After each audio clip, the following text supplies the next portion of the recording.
Well, the holiday season is a popular time for couples to become engaged. But what happens if their plans fall through? Who gets to keep that ring? Our friend, Attorney David Allen, is here to talk about this case. He'll take your calls to 441-1010. Nice to see you, David. Good to be here, Dan. Who gets the ring? Well, you know, Dan, once upon a time here in California, that was a major issue. But we have a statute that was passed here in California that basically provides that in the event that the marriage doesn't go forward, the engagement ring, provided it's an engagement ring, returns to the man who gave it.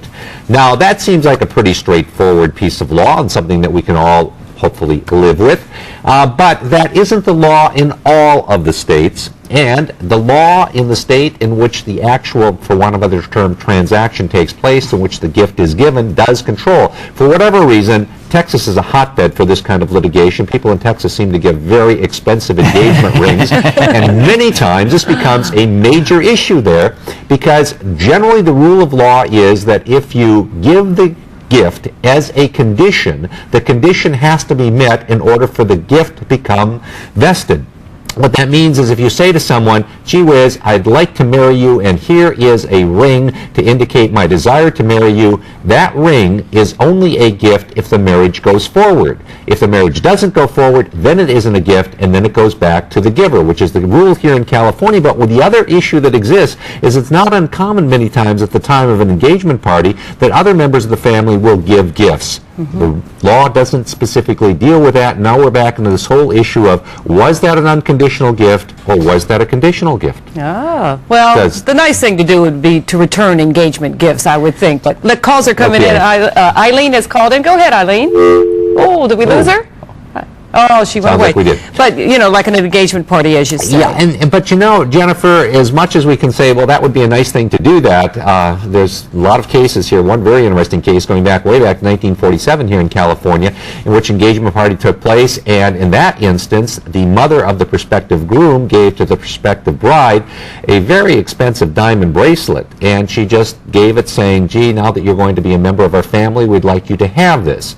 Well, the marriage didn't go forward, and then subsequently a whole big issue became, well, what is this diamond bracelet? Was that an unconditional gift which was given around the Christmas season, or was that really a gift that was dependent upon that marriage going forward? In that instance, it was found to be a conditional gift. It was found to be a conditional gift, and it had to go back. And again, this raises this whole issue of what happens to these gifts, because sometimes they are extraordinarily expensive gifts that can be given. Barbara's on the phone. Go ahead, Barbara, with your question. Oh, I think the question could be answered, but my mother years ago gave a very expensive diamond, which was hers to my fiancé, to make into a ring, and then the engagement was broken.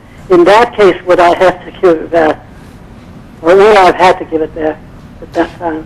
Sure. Barbara, in that case, and that's a very classic case here, Barbara, and basically what you need to do is establish that that was a gift given in the anticipation of the marriage going forward. Again, it's conditional. A lot of times there are contracts that are conditional that say that you will, basically, I'll go forward and I will do X, Y, and Z, or I'll buy this property if A, B, and C take place. And if you have those conditions have to be met before the contract can go forward. A gift is the same thing. If you give this to somebody and say, gee whiz, you're a good guy, and it doesn't have to be it can be basically anything. Maybe somebody has a very expensive set of poker chips, and they can say, hey, I've always enjoyed playing poker with you, and if you continue to hold this poker game after I move from the neighborhood, you can have this set of poker chips. Well, if the guy chooses not to have the poker games from there on forward, well, then that condition isn't met, and the fellow who gave the poker chips can get them back. Same thing works with engagement gifts. If the engagement doesn't go forward, then it is a matter of getting those gifts back to whoever gave them. But the big question is, were they engagement gifts or were they a simple gift? This time of year when people give gifts, it's one thing to say, gee whiz, here's a nice bracelet, I'm glad that you're going to be a member of the family. But does that mean that that is dependent upon that person becoming a member of the family? Mm-hmm. Let's see, poker chips, marriage, both a big gamble, are you saying? Oh, could be, Jennifer. Sherry has called in. Go ahead, Sherry. Yes, hi. My daughter was engaged, got married. 4 weeks later, well, not quite 4 weeks, now she's in divorce. So does she got to give back the rings now? No. Different ballgame, because in that instance, what happened was the condition was met. The marriage went forward, and even if it only lasted 4 days, the fact is that that condition was met. Therefore, since the marriage took place, she gets to keep those gifts, which are engagement gifts given on the condition of marriage. Again, it's did the condition happen, didn't the condition happen? And there's really two questions here. Was it a conditional gift? Was it dependent on the marriage going forward, or was it just an open gift and somebody said, gee whiz, since you're going to be hanging around with this guy for a lot, I want you to have this gift? Or was it somebody who simply said, gee whiz, I'd like you to have this gift? If it's gee whiz, I'd like you to have this gift, it's an unconditional gift, not dependent on marriage. Domenica, you're our last caller for David Allen. Go ahead.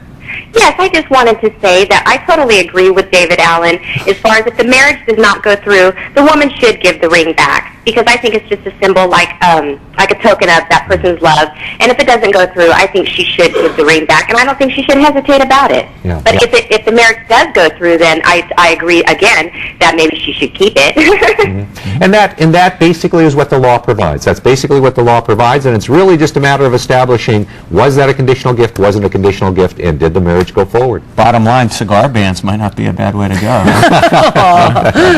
She won't marry you, though, Dan.